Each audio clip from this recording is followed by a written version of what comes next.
Hey everybody, it's Jason Law here, and now that my two obligatory informative videos are done for the day, it's time to talk about current events in the online fitness community. And the single most requested video that I've gotten from the most number of people in the last few days for me to cover is a video OmarIsuf did about training for size versus training for strength. So let me put on my +5 out of weaponsmithing, work on skill at my crafting a little bit, and let's talk about this. I'm going to be honest with you guys here, and I'm not going to try to bash Omar here. I think Omar's been led down a lot of roads by listening to too many of the wrong people lately. I think that's really derailed his training to some extent and derailed his outreach to the point to where he's now buying into pseudoscience. Like this idea that you can seriously separate training for size and strength. Only in so much, and here's what I'll say, only in so much as certain exercises are going to train you to use more muscles in your body at the same time, so they're going to produce more strength with the same amount of hypertrophy, right? Because you're going to make sure that all the muscles grow instead of just the ones that you're targeting. Therefore, more balanced hypertrophy and training the body to use itself as one system tends to make you stronger better. In other words, you'll get stronger from squatting than you will from leg extensions, even if they add the same amount of size to your quads, right? And even if you've gone around and done a bunch of other exercises to try to build most of the muscles, because again, you're making sure you're getting all the stabilizers involved in a big structural movement. And you know, just like a bench press or a weighted dip is going to make you stronger than flies and tricep extensions do. That's understood. But they all generally have pretty similar hypertrophic potential. And here's what I'm concerned with. I don't think Omar is factoring in that I think he's just reached close to his genetic limit, other than maybe in a few muscle groups. Omar is trying to compare himself to people who have genetics for bodybuilding and maybe on a little gear. What I said for a long time, Omar might actually be one of the guys who is legitimately natty in YouTube fitness. Because the vast majority are on gear, even if they lie about it. The majority, the overwhelming majority, 80%, 90%, if not more. Omar might be one of those guys who I would accept the possibility that he's never touched anything. But what he needs to realize is that he doesn't have the genetics for bodybuilding. You know, the first thing he brings up, and we'll get to his arms in a minute, actually. The first thing he brings up in there is that, well, if, you know, all these big compounds and heavy movements built everything, then why don't I have calves? Well, calves are very genetic. You probably have built calf muscle. You probably have more muscle in your calves. If you were to go get them DEXA scanned from a decade ago versus today, your calves probably have grown. The problem is that calves tend to be very genetic. Because, I mean, people will ask me when they see my calves, like, man, what do you do for your calves? I'm like, I squat and deadlift. I had calves before I started lifting. I had like 17-inch calves probably before I ever stepped in the weight room the first time. I had them before I was even a fat dude. I had calves as a teenager. They're genetic. They're genetic. This is the most genetic muscle in the body, and it's one of the muscles that, because of that, yes, you can train any muscle to get bigger. But calves respond to training the least out of any muscle I've ever observed over the years. There's a reason so many professional bodybuilders get calf implants, including Arnold Schwarzenegger. And, you know, I think we know Arnold knew how to train for size. He did a pretty good job of it overall. But he couldn't get calves. He had calf implants, and tons of them site shoot their calves. They inject a lot of stuff in their calves because it can be a genetic limitation for them. And I think that's what Omar needs to realize, is that he just doesn't have good calf genetics. He doesn't have good calf genetics. And I'm not saying he couldn't do some stuff to work on them if they mattered that much. But if you're not going to step on a bodybuilding stage, is trying to spend the next 4 years of your life focusing on getting that ½ inch more, or that 1 inch on your calves, worth it? I mean, that's up to you. You're basically going to have to make it the primary focus of your training for the next 3 or 4 years. Which means probably 20 or 30 or more sets of calf raises every single week for years and years on end, and you might get that extra inch. You might get there. But because of your genetic factors, Omar, you would have to make it more important than anything else in your training. It would have to take priority. Or you could just accept that you don't have pro bodybuilder calf genetics and be happy with that if you're not going to step on the stage. Does it matter? Again, you're going to have to put in a disproportionate amount of work to see real results in a very genetic muscle like calves. And that's just reality. Same thing when it comes to arms. You know, Omar was trying to say that, well, He doesn't think that getting his bench from the 370 that he can bench now to 375 is going to make his arms grow. Of course it would. It just would be a very small amount of growth, because adding 5 pounds to your bench press doesn't require very much additional hypertrophy. Not enough that you could see with the naked eye. Maybe sophisticated equipment could measure it. Maybe a muscle biopsy could measure it, but it would be very insignificant. But what he needs to realize, let's just be realistic here.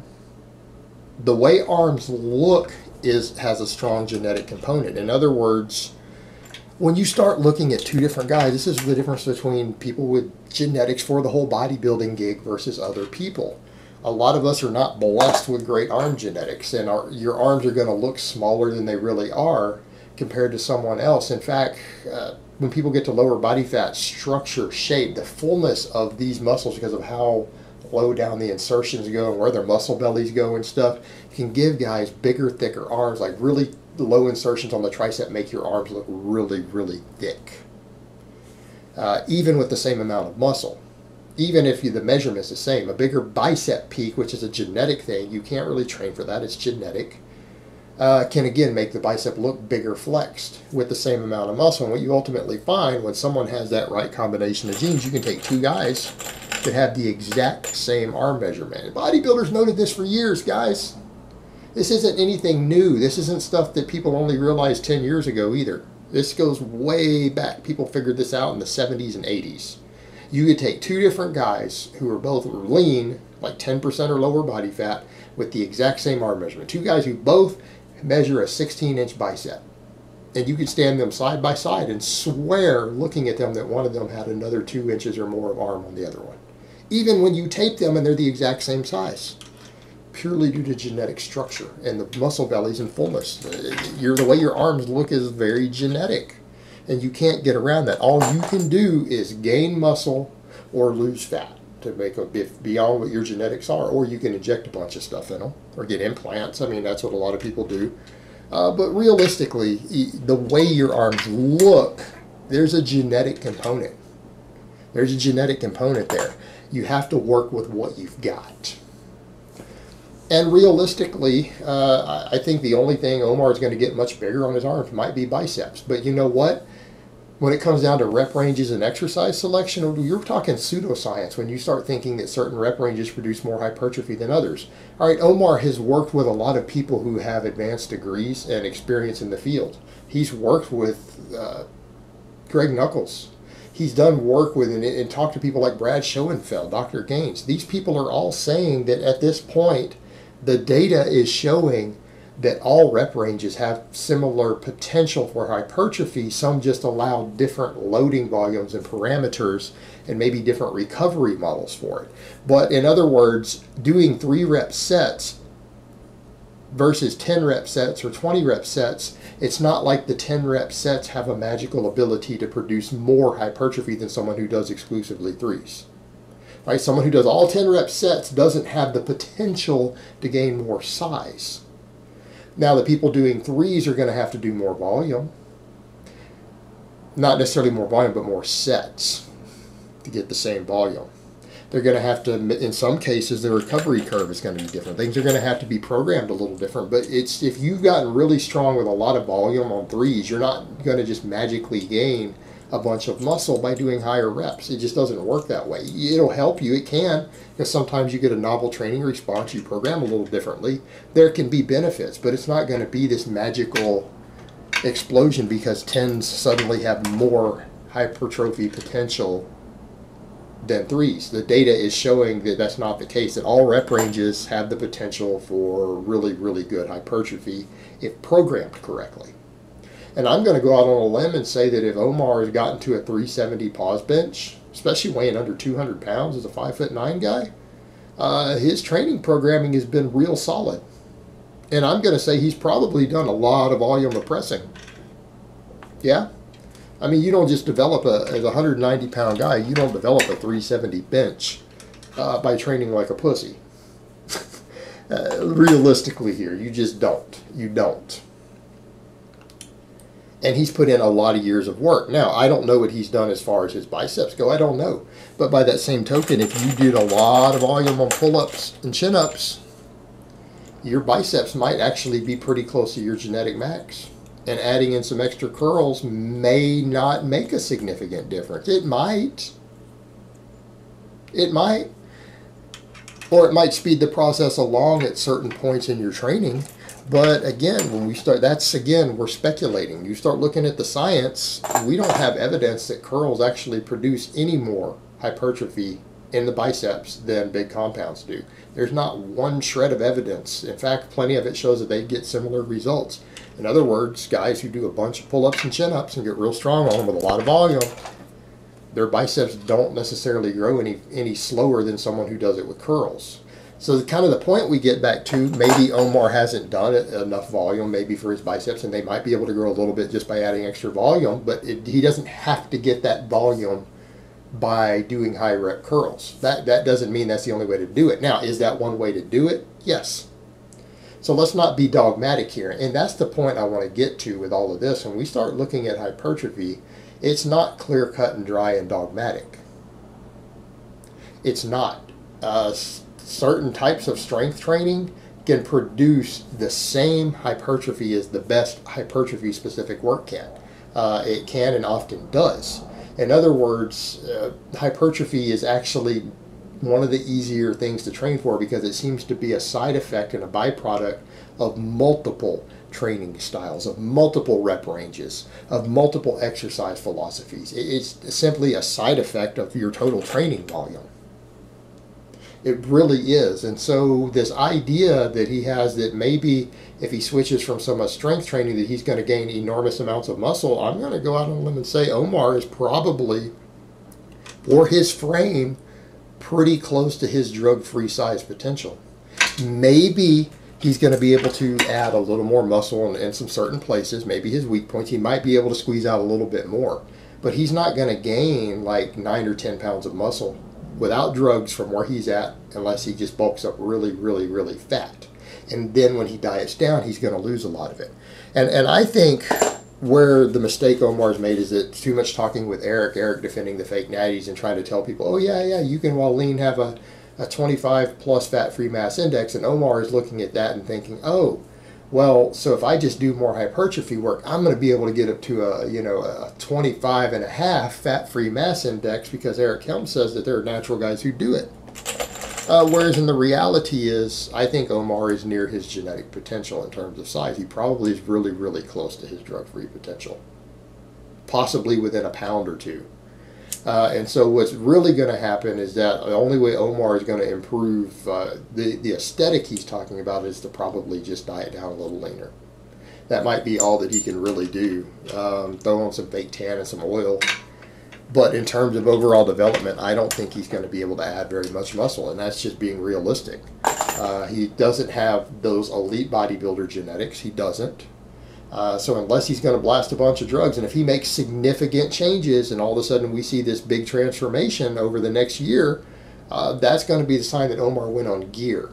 And that might be the code here that he's using. Oh, I'm going to do all this hypertrophy, or hypertrophy. Sorry, I keep talking about that, winning that there, hypertrophy.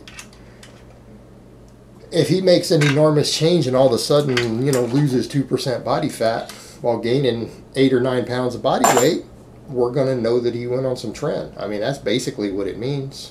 Because at this point, I don't think he has much to gain. Maybe he can gain a little bicep. Maybe. I don't think his triceps are really going to get bigger. Again, the guy's benching 370. Paused with his frame and structure and without bulking up a lot, which again is going to involve gaining a lot of body fat. I don't think he's going to put much more size on his triceps or pecs or anything. I think they're getting pretty well close to his genetic limit. And just adding in a bunch of high rep isolation movements is not going to change that fact. I mean, we just have to be realistic about what the data shows, the science shows, and what people can do. And I'm not saying he shouldn't give it a whirl, but I'm not going to be particularly optimistic and think that Omar is going to put on a lot of significant muscle doing anything at this point, this far into his training. And I understand he's trying to do things to stay relevant, get outreach, get more followers. I get that. That's cool. We all do that. But the reality is, I think he is probably at 95% plus of his genetic drug-free potential at this point in the game. And you know what? And I understand that desire to always be hungry, to always want more in some direction, because that's how he got to where he is. By always wanting more, that's how he's gotten this far with what he has. That's how he's gotten there. So I can't knock the drive, because the drive is why he's gotten where he is. But he probably doesn't seem to grasp realistically that he's probably pushed himself to pretty close to his potential. I'm not saying he can't improve, but you're not going to see major improvements at this point without drugs for him. And I think at a certain point he should probably step back and be proud of what he's done, because honestly, the guy has gained a lot of muscle and strength. I think he's done a pretty good job with the last decade, personally. Just my personal opinion. And I think he should be proud of what he's accomplished. But he is at a certain point going to realize the guys who are doing better than him, they're either very, very genetically gifted, or they're hitting that there Trenbolone sandwiches. We just got to be realistic here. All right, guys, but that's really all I have to say on that today. I hope it's been informative, and I will talk to you guys next time.